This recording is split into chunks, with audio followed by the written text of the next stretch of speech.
Hello, we are back. This is Hot Indonesia, the only international English talk show on the country's burning issues. I'm Dalton Tanonaka in Jakarta. Here is this week's HI Hot List. Unity in Adversity, why ongoing street protests have pulled many groups together against proposed laws. Capital punishment, is the planned government move out of Jakarta a good thing? And Java Jive, why coffee and coffee shops dominate the F&B food scene here. Now, I am happy to introduce my new co-host for this half hour of Smart Talk. Sandrina Malakiano is a former TV news anchor, now a political marketing consultant and restaurant owner. Wow. You gotta get there someday. Yeah, okay. Sure, yeah. Surely do. And to her left is Sandiago Uno, former vice governor of Jakarta, who recently ran for vice president of this country, came very close to winning. Before politics, he was a very successful business executive, still is, of course. Hot topic number 1, unity in adversity. Several areas of Jakarta filled with protesters the past several weeks. They were concerned that lawmakers would pass proposed bills, among others, that would criminalize certain sexual practices and infringe on other basic freedoms. A newly passed law that opponents say weakens the country's anti-corruption body was also a target. Some of the demonstrations resulted in tear gas and people hurt. As of the first of the month, authorities reported more than 200 injuries and more than 500 arrests. Now, let me say at the top here that there have been comparisons to the riots in Hong Kong. No comparison. Hong Kong protests are substantially bigger and involve more fundamental issues such as free elections, which we have here, and extradition rights. What we have here in Jakarta, is my observation, and other cities are groups of activists and students. And to be honest, some people running around without really knowing what they're protesting about, knowing the issues. But there is a good reason why they're on the streets. Yes, indeed. And the important thing also to underline here is that this is like the first huge protest after like the students have been in a dormant situation for more than 2 decades. So You mean since 98? Since 1998. So they say this is like the 2019 riots with the taste of 1998. And now they're targeting the houses of representatives because of the laws, the drafts that were going to be legalized. One has already been legalized, the KPK. Right. And what's also different is that it used to be like only university students, but now you see STM students. It's like more of the... You mean younger students? Younger students from like middle school, high school. And it's like usually you see them just clashes among schools. Now they tend to join. And the funny thing is that like during the day, it's the university students. Then they say after it gets dark, another form of group of people would come to the streets. Not necessarily protesting the issues. No. Just to cause, to be honest, to cause some trouble in the streets because they... So especially lately, the last few days, like we have no idea what's going on. And even like the executive body of the university students, the BEM, have said that it's getting out of control. They don't actually know who's doing this anymore now. It's not bringing their message anymore. The students are wearing jackets, their school uniforms, so you can kind of tell who they are. Now, Sandy, you obviously you're a young man, but you were there in '98. Yeah, Thank you. Younger than me. In '98, you were around, and this was your country in '98 as well. And I've heard the comparisons, but does it, in your opinion, does it compare to '98? The size and the passion. Mainly the passion. First of all, I would like to thank you, Dalton, for giving me my first job.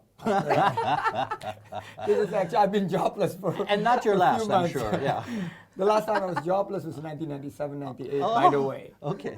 So if you compare to 97, 98, it has some resemblance. Yes. However, I think what we need to separate the issues, and we have to see what is beyond pictures shown on TV.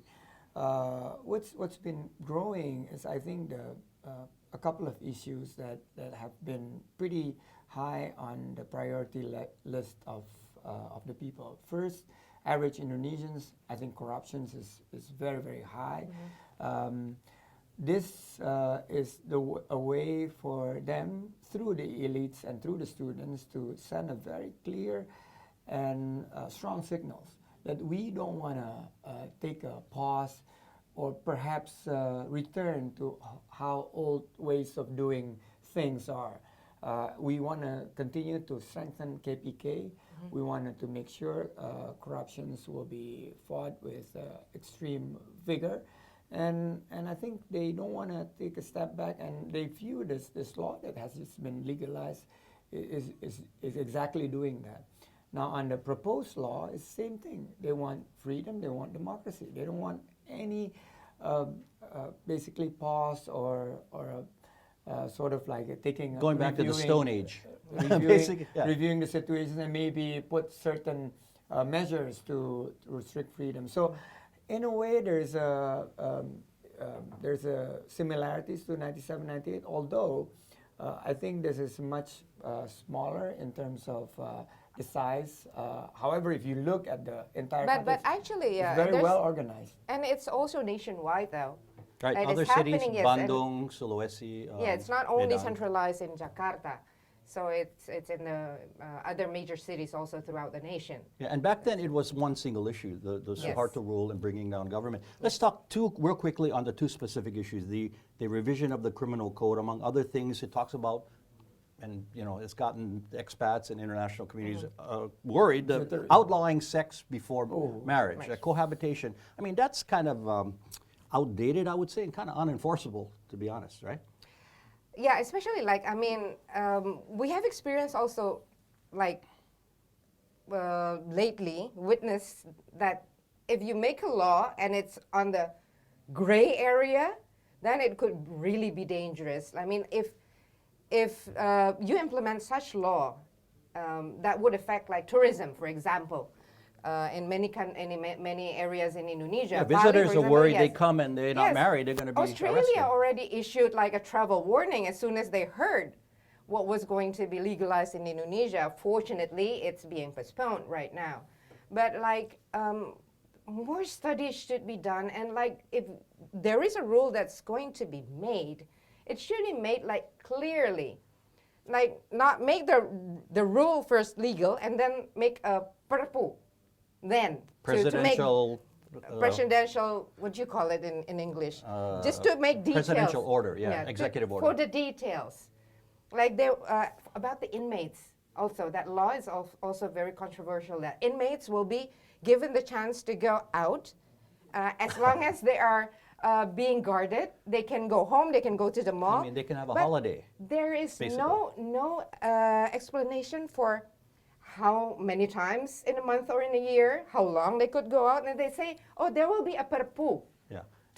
to control such things. But you said it's been postponed. It's been postponed, Sandy, real yes. quickly, the KPK, the anti-corruption body, a senior government official recently said that the KPK hinders investment. You remember that statement and since he kind of walked it back, as a business leader, you want to feel that there is rule of law in a country. Otherwise, investment's not going to come in, Yes. correct? Yeah, I think what the investment community wants is certainty of laws. They want basically rules that be competitive to other jurisdictions in terms of putting their investments, because they have options. They don't have to invest in Indonesia. They could have invested in Vietnam or other places in Southeast Asia. So I guess that's a very terrible thing to say when you say we want to, the fight against corruption is hindering the investments. It's actually the other way around. When you Indeed, I remove the agree. corruption, Why would you say investments would come in. Yeah. Yes. It wasn't the president, by the way, the high official, but it was, Yes. and he kind of walked it back. Now, one other big change from the past, I think, is the advent of social media. Yeah. You didn't have that in 98. And I think today's young people can find that besides being on the streets, you can make change online, which maybe weakens or lessens the crowd on the streets, because you can do change.org, you can do petitions. Yeah. So that is a factor that we didn't have 11 years ago. True. Okay, Hot Indo will continue shortly. The planned relocation of the capital city, visionary or blind faith?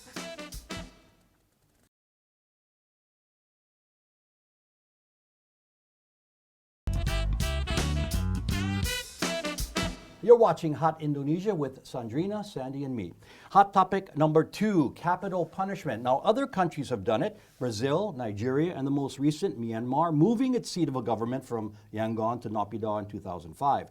Indonesia's president announced on August 26 that the central government is moving to East Kalimantan, a 2-hour flight northeast of Jakarta. The reasons? He said, a more central location and the environmental burdens on Jakarta. Now, construction is scheduled to begin next year, he says, with projected completion in 2024. Good idea? Question is, why the rush? 5 years away, that's not, you know. Yeah, but still, I mean, it's a gigantic project which needs an enormous amount of funding. Like now, if we see what's happening, the speed of infrastructure growth throughout the nation is remarkable, actually. It's a good thing. But we also know that the funding, most of it comes from loans. Is it the right, I mean, it's such a huge number. Is it 17 billion? Close to 500 trillion rupiah. Yeah. So, in my opinion, I mean, the studies have not been completed yet. You So want to you're do something not a that big. supporter, you're saying, son. I am a supporter if it's done the good way. I mean, you're asking, is it a good option? Yes, at a good time if you do it in a good way, Well, in the you have proper to start way. sometime. You have to start Yes. somewhere. But I mean, they're trying to push everything now like so fast before the end of the term of the Before the end of presidency. its term. And that's what I think this possibly is, a legacy kind of project. We want people to remember for it. Sandy, are you in support of this from a business standpoint? And you don't always have to speak from a business standpoint. No, but it took me, it's less than 5 kilometers from my home to here, and it took me more than 45 minutes. So, if the probably capital, faster to fly to East Kalimantan. yeah, if the capital moves, would it be 15 minutes? I don't know. So I tend to agree with Sandrina that we have to study this very thoroughly. I was there. I was doing business in Myanmar when they suddenly moved the capital to Naypyidaw, and it actually have some issues, some problems. It's a ghost town. Yeah, and when you go there, in the there new are some capital. challenges. Yeah. But it's a bold move. So the president wants this to be his legacy. His legacy, His true. legacy. Okay, that's his. He wants to make it this a signature of his second term. Now we just need to make sure that proper planning. You know that I serve in Jakarta City Hall. We know that every year 7 centimeters of Jakarta Is sinking. sinking, and soon it will be under the seawater. So I mean, not in our lifetime, but Not in our okay. lifetime. Hopefully not, He but said soon. I like next like week. I better soon get some. we will be running out of water. Yeah. yeah, okay. and That's fresh water not is soon, I understand. yes. out. So there are issues, and there I guess proper planning and executions. For instance, who will fund this? What type of jobs it's going to create? Taxpayers. Yeah. What type of jobs it's going to create? Who would be the contractors? Who going to get the most of the economic benefit? And cynics would say it's a land development deals for people Right, buying for- up land for in people. East Kalimantan. So and we somebody- deploy some economists. Our team has looked into it, and they said that for the near term, the impact to the economy is 0.01%. So it's very negligible. So if you look at this, and the type of jobs created is a temporary job. Now, I think what we need to make sure that this is going to be decisions for everybody. Once the planning and the research is done, presented to the people, and let the people put together some additional advice and involve the people. Were studies done when you were vice governor? Were you consulted on this from the president saying we were thinking about doing this? Or was No. it just a sudden thing? Not at all. Not And at that's all. just a couple of years ago you were in office. that was a So we can evidently see there is this rush. Okay.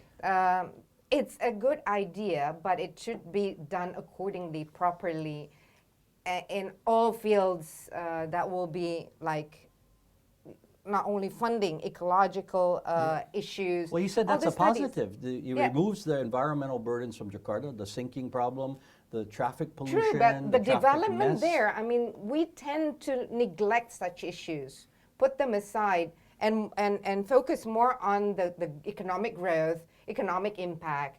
And it's, I mean, you witness it throughout the nation, how nature is becoming. But wouldn't they want development there? They need jobs, like Sandy. Yeah, they need jobs, yeah. but Yes, true. who's complaining now is the, I guess, the property investor, because suddenly, boom, the price of properties here has adjusted down 10 to 15% Here. after the announcement.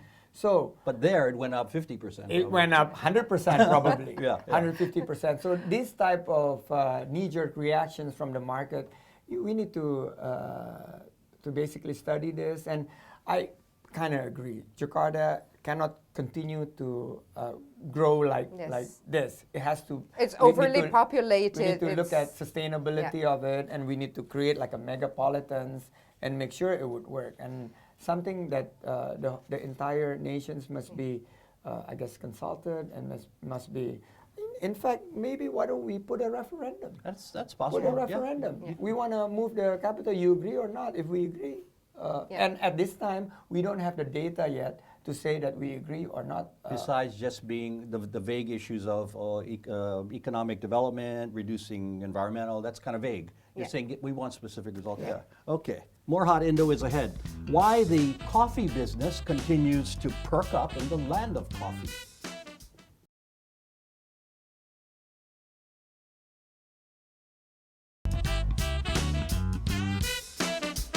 You're watching Hot Indonesia from Jakarta. Hot topic number 3, Java Jive. It is well known that Indonesia has good coffee ever since the Yes. first shipment was exported by the Java. Dutch in the early 18th century. Now, we are the number 3 producer in the world behind Brazil and Vietnam, from average Robusta beans to the highly prized and priced Kopi Luwak.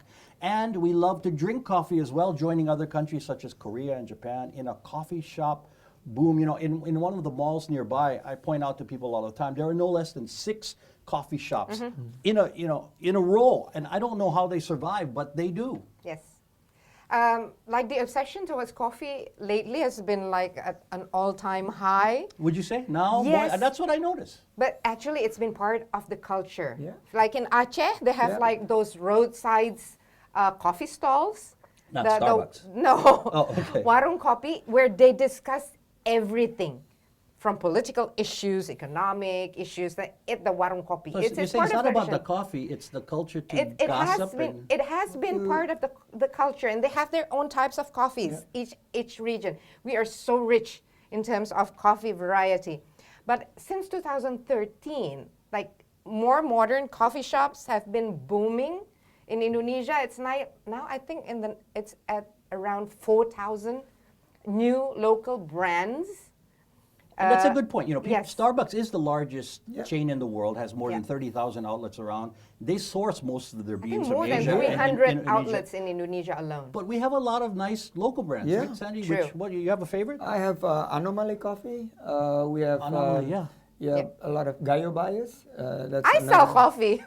Abuela Coffee. Let's do the show from your restaurant one of these Oh, that weeks. would be Let's do a show. our Yeah, pleasure. and serve your good Utmost coffee. pleasure. But again, it's a cultural thing then here anyway, because as much as a love of good coffee, because Yeah. people like to sit and chat, Yeah. as in other countries. It's become part of a new form of culture because they don't say, let's go and have a meeting. They say, ngopi yuk. Yeah. Let's go and have coffee. Yep. That's now the other form of an informal meeting.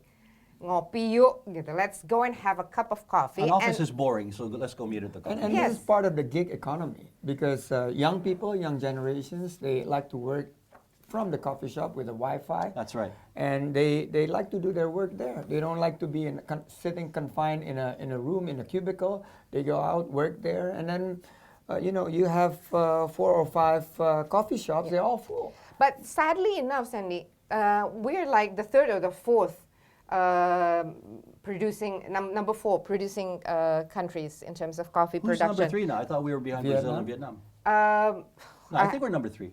Anyway. We have Brazil, Vietnam, Colombia, Indonesia. Oh, Colombia just Colombia. surpassed Indonesia. Yeah. Well, they should. Yeah. Yeah. So They but- should? No, but- they- No, I mean, They they've should been not. growing coffee for No, longer than the we have, interesting thing is that, the Indonesian people in average drink about 2 to 3 cups coffee a day. A day, that's correct. That's about 20 grams of coffee each My cup. second cup today. Okay?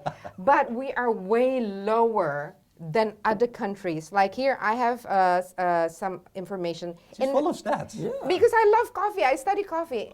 Finland, She owns a coffee shop. I got that. I have got to that. know, Finland, they consume 12 kilograms per capita per year. Oh, geez, that's not much. That's a lot Oh, compared that's a to lot. Indonesia. Oh, I see. Compared to Indonesia, which is a huge question mark. Why? We produce so It's- many it's cold. forms. Yeah, it's cold. Okay, good It's not point. cold here. So they drink a lot more coffee. We can drink iced coffee. But I'd like to basically emphasize the fact that this coffee shop's boom is actually good for the economy. It creates jobs, and then even to the small medium enterprises. We know we have the word Starling, which is Starbucks keliling. Keliling. Basically, it's this coffee on a bicycle. So people go around the neighborhood Selling the coffee. Selling the coffee. So it's good for. Spoken like the businessman he is. Okay. Yes. It is feedback time. We like hearing from you, whether you're watching us on your TV set, your computer, or on your smartphone. We got several Facebook posts on the return of this program. Jeannie in Hawaii wrote, "Congratulations, wishing you the best. Mahalo and aloha for that, Jeannie." Aloha mahalo. Mahalo. And Rani in Jakarta posted this. "It's nice to see you all back on the show." Thank you very much, Rani. We are happy to be back. Now, if you have any feedback on what you've heard or would like to suggest a topic for us to tackle, please email us, if people still email, at hotindo@theindonesiachannel.com or comment through our Hot Indonesia or Indonesia Channel Twitter, Facebook, and Instagram pages. Final words, Sandrina. Yeah.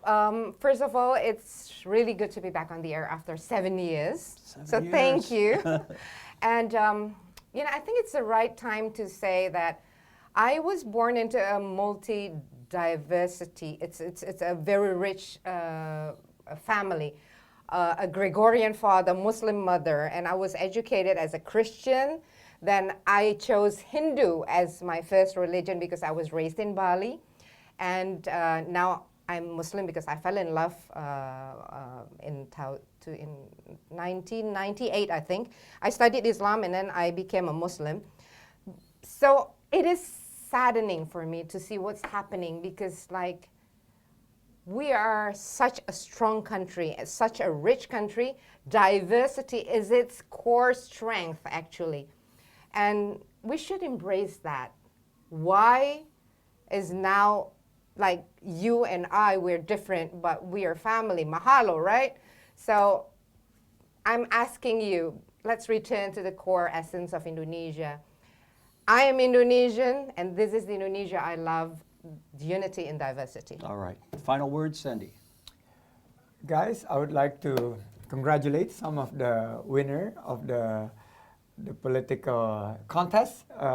We have a newly elected and appointed and inaugurated member of DPR. So we'd like to congratulate not only President Jokowi and Kiai Ma'ruf, but also to the first female to be the Speaker of the House. So Ibu Puan Maharani and The granddaughter of? the granddaughter of Sukarno, and also a double first. Yeah. The mother is the first female president, woman president, and she is now first woman of the Speaker of the House. But guys, I would like to appeal to everybody. Now, I think we need to bring calm to the streets. I think we need to, please, if you have to be on the street, please make sure that you do it safe and make sure that the voices is heard, and don't bring it to violence. I think the Indonesian economy would need stability, but I guess we would like to see students, voicing their opinions in a peaceful manner. So I would like to urge, I guess, everybody to bring calm and make sure that Indonesia will move to be a better economy and providing prosperity to the people. All right, and my final words. Now, 4 years ago on this program, I stated emphatically I was not hedging at all that Donald Trump would never become president of the United States, believing that my fellow Americans would pick a more experienced and a guy with global skills. Well, I lost that bet. Now Donald Trump is seeking re-election, but he's found that being president is different than running his own company. I will go on the record now that the next U.S. president, election is next year, that will be a new president. because America and the world needs, and Indonesia, a higher standard. And that is Hot Indonesia. For Sandrina and Sandy, I'm Dalton Tanonaka. See you next time.